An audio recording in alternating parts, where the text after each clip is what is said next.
Alright, everybody. It's time to get to our next episode. This next episode is technically the official 200th episode, but it's 201, but it's another good episode that I do like. This is the point of no return. So, our episode begins at the friendship school with Derpy flying in and crashing with mail as Twilight basically gets a letter from Celestia of wondering what the stuff is. I've been conducting a thorough cleaning of the castle, and I came across a few items of yours in your old room. I thought you might want them back. I didn't even know I'd left anything.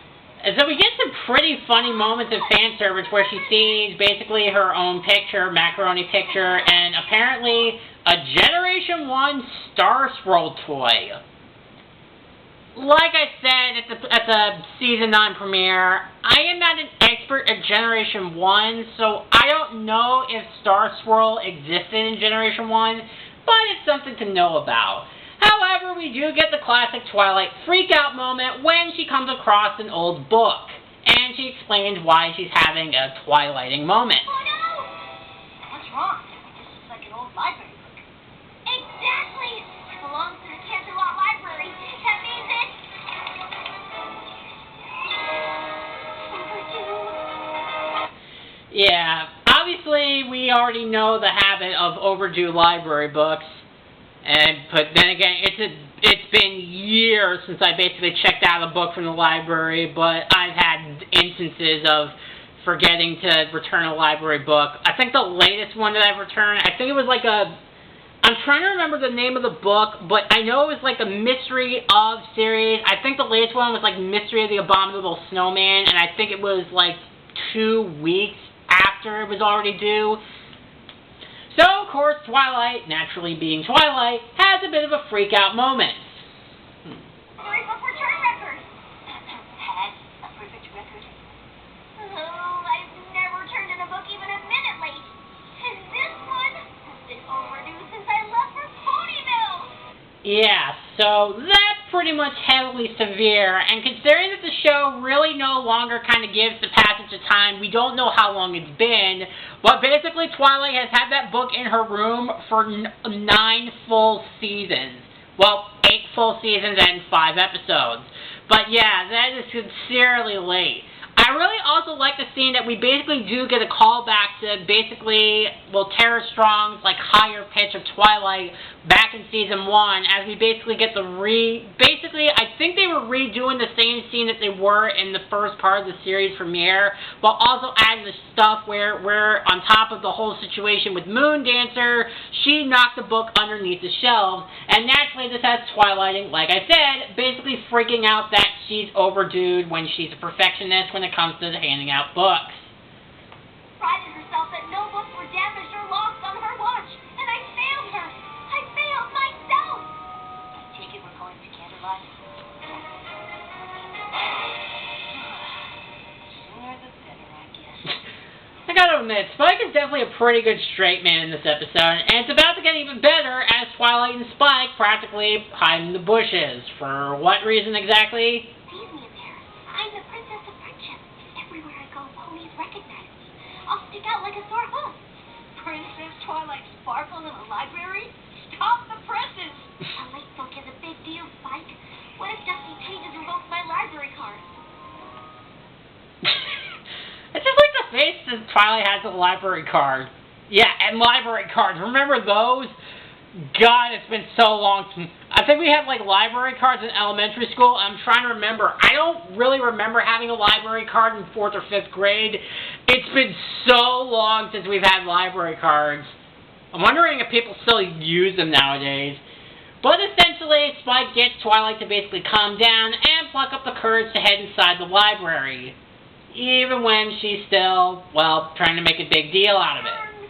Princess Twilight! So good to see you! Need some recommendations from the new release section? Is that the new edition of Moon Curve 7 Theories on Bending Time? Make sure you get up to Starlight. I'm sure that'll be a good read. But Spike basically helps get Twilight back on track as she basically tells us what's happening.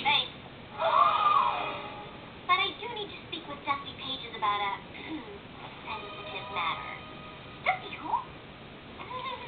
But it seems that the librarian doesn't really know of who Dusty Pages is. Overdue book. It's no big deal. It happens all the time. Not to me, it doesn't. Fine. Like I said, I really like how Spike basically tries to keep Twilight on track as she tried to avoid the issue, but as Spike said, she's basically like, just tell her about the overdue library book. People and ponies do it all the time. But then Twilight basically then freaks out about another issue. Fine. Oh no, I didn't even think about the late fine. A book out this long will probably cost 1,000 bits. We have an overdue book. Well, that's no problem at all. And then we get this humorous scene when the librarian basically finds the name of the book. I haven't seen a book this late in, well, ever. You need to go and see First Folio in the grossly overdue book return office for ponies who should know better. Don't pull any punches with those names, do you? And that office will be in the basement because of the shame. I really like how they just go over the top with this whole thing, but I think it kind of serves a purpose, but it just also cracks me up. Like I said, I have never basically returned a book that was overdue like that late. Like I said, based on the book that I explained, the latest that I had ever returned it to was basically like 2 weeks, and I ended up keeping it in my closet until I got a paper saying that the book had to be returned. And thankfully, I was able to return it, and that was like 4th or 5th grade, so it's been so long since it happened. So, Spike and Twilight head downstairs into the basement as Twilight continues to be a little bit apprehensive about approaching the subject matter considering her perfect record. Oh, and baseball dragon companions. It looks like no pony ever goes down here. No pony except undependable rule breakers who deserve all the horrors this hallway holds. And baseball dragon companions. Hey, looks like First Folio left a note on the door. Abandon hope all ye who enter. Please don't tell me that as soon as you say that, the goblin's not going to come bursting down the door and attacking you. Well, so essentially they see that basically there's a note on the door saying that basically the pony they're looking for is out to lunch. So rather than just standing around and waiting, Twilight drags Spike all over Canterlot to basically look for the pony. I know she has a name, and I know that they just said it in the episode, but I'm not good with short-term memory. Twilight, we tried this at 3 other restaurants already. And I really do like the callback in this next scene where Twilight and Spike enter the tasty treat from season 6 as they basically try to look for the ponies they need. And while Spike becomes a waiter, we also get a cameo on the return of Moon Dancer. I'm just missing. No real reason. Well, it's good to see you. I'm just meeting my friend, First Folio, for lunch. Do you want to join us? First Folio, yes! I mean, thank you. First Folio, that was her name. But that basically kind of the subject matter. So Twilight continuously tries to dance around the issue as he tries to find out the information about Dusty Pages. Rooms ago. Didn't you know? Oh, I heard she was forced to leave. It's so sad. She loved the library. Wait, forced to leave? Yeah. She had a perfect librarian record. Till one careless pony didn't return a book at all. Are you okay, Twilight? Huh? Would, you excuse me? Like I said, I do like how over the top they go with this episode, but it's in a good way. Just seeing Twilight's reaction, just seeing the sweat dripping down her face is basically kind of the reaction that I have at work when literally something so severe comes up and try not to freak out about it. So essentially, Twilight now feels incredibly guilty that it's potentially her fault that Dusty Pages got fired from the library, as Spike does try to calm her down about it. Twilight, the library is that way. Change of plans. We're going to Dusty's house. She used to invite me over for tea all the time. But what about your late fees? They're not as important as making things right.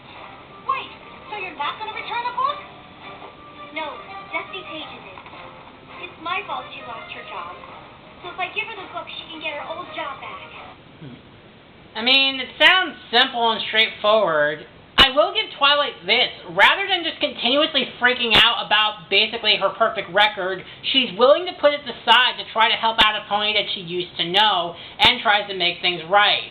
And then basically comes across this pony where she tries to return the book to Dusty Pages' old home and meets this guy. Didn't you see the sign? No sales ponies. Makes me kind of wonder, if there are sales ponies in Canterlot around the place, does that mean there are con artists in Canterlot? Oh, I'm not selling anything. No carolers either. No surveys, no petitions, no free literature.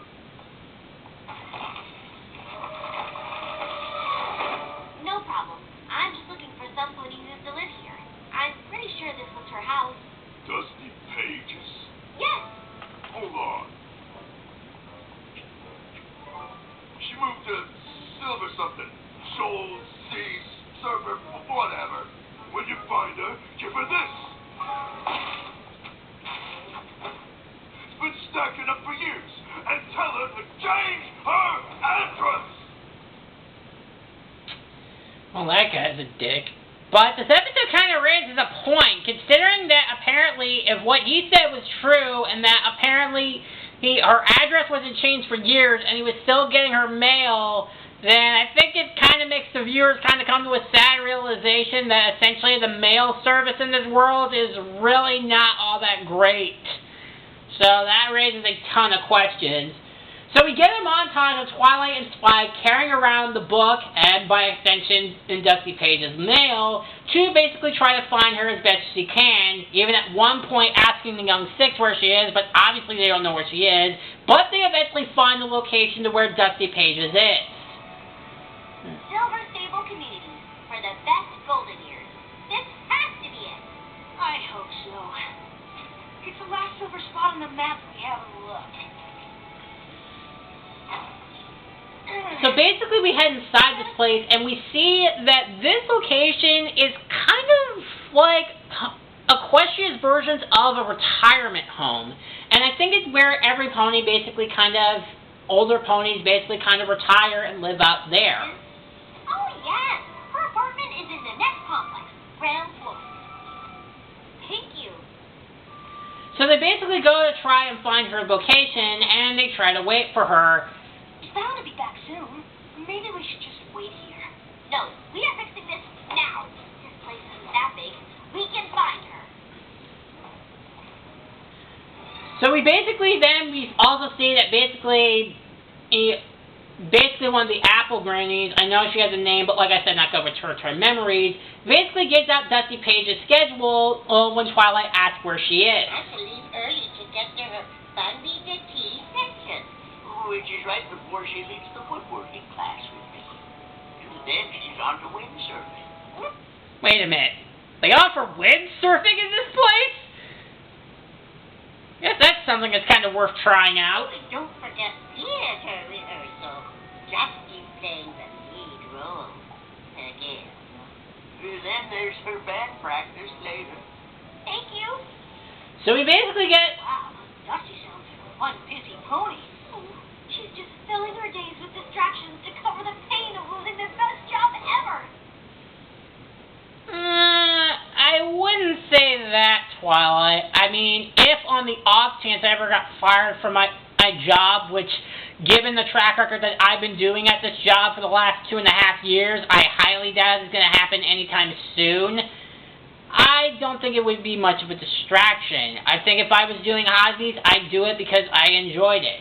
So we basically get another montage where basically Twilight tries to go to all the classes as we see how busy that these ponies actually do it and how great they are to eventually find her. And we do get really one impressive visual gag at the theater group where we see that one pony that basically has like a jester's mask essentially is the same length as the nose of the mask. So that's a pretty good visual gag. But then they eventually find Dusty Pages basically actually rocking out in a band with his guitar. Finally! Come on, Spike. Wait, she looks pretty happy up there. Trust me, it's all an act. She'll be a lot happier when I deliver the good news that she can go back to working in the library. yeah, Twilight, I really don't think that that's the case. But Dusty basically sees how happy Twilight is, and when Twilight basically, after she gives her a really great hug for all the mail, and I'm sure they also left out the part that basically the pony that took over her house basically was kind of rude. She basically tries to tell her about the library book. Remember you doing anything wrong? You told me to take special care of a book I checked out from the Canterlot Library, and I never brought it back. It was you that had that book out? The one that broke my perfect record? But now you can bring it to Canterlot Library and get your job back. No, thank you. I don't ever need to see that library again. Now, if you'll excuse me, I have somewhere to be. Oh, that's a bit grim. So as we get another humorous bit of basically the slow jazz music playing, we see Twilight essentially moping. And if Dusty Pages won't go back to Canterlot Library to explain everything, then she won't be able to get her job back. Even worse, her record will remain imperfect. And yours will, too? Well, yeah, but that doesn't matter anymore. Really? Well, maybe a little bit. I really like how Spike, like I said, I do like the fact in this episode Spike is being the perfect straight man. It's kind of like what he was like in Lesson 0 all the way back in Season 2, where essentially he's trying to keep Twilight's head on straight. And basically this entire episode's proven that how far the relationship has come, he basically is doing everything he can to remind Twilight that, you know, she is worrying about a lot of things, and that there are some things that are matter to her, and not make it seem like that she has some form of ulterior motive. But then Twilight continues to freak out when she thinks about the late fees. Oh no, Vince! The late fines! How much do I owe now?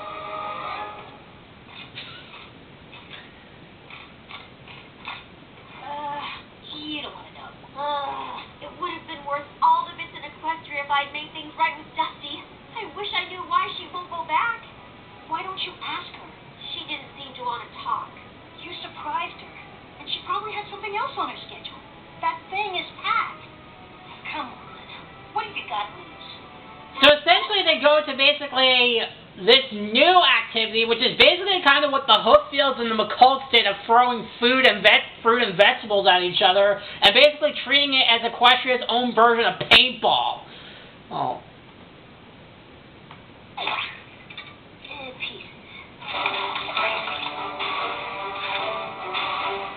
So while we hide out in the cover, Dusty Pages basically then comes up in her own gear because, like I said, since this is Equestria's own version of paintball, you obviously need protective gear. Storybook. This really means a lot to you, doesn't it? Mm-hmm. I know I ruined your life by not returning my book on time, and I will do anything I can to make it up to you. Even promise to never take a book out of the library again, if that's what it takes. That is not the reaction we expected. Yeah, so Dusty Pages is actually very cool with it, as she basically explains why that given her reaction from earlier, Twilight returning the book was not the reason why he was angry before. She's actually a very chill pony. With you? You're not? No. If I'm mad at any pony, it's me.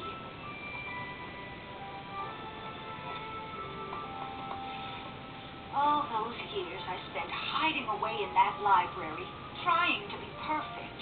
When your book never came in, I felt something exhilarating. What was it? Freedom. From books. From perfection. I was too stubborn to know when to call it quits.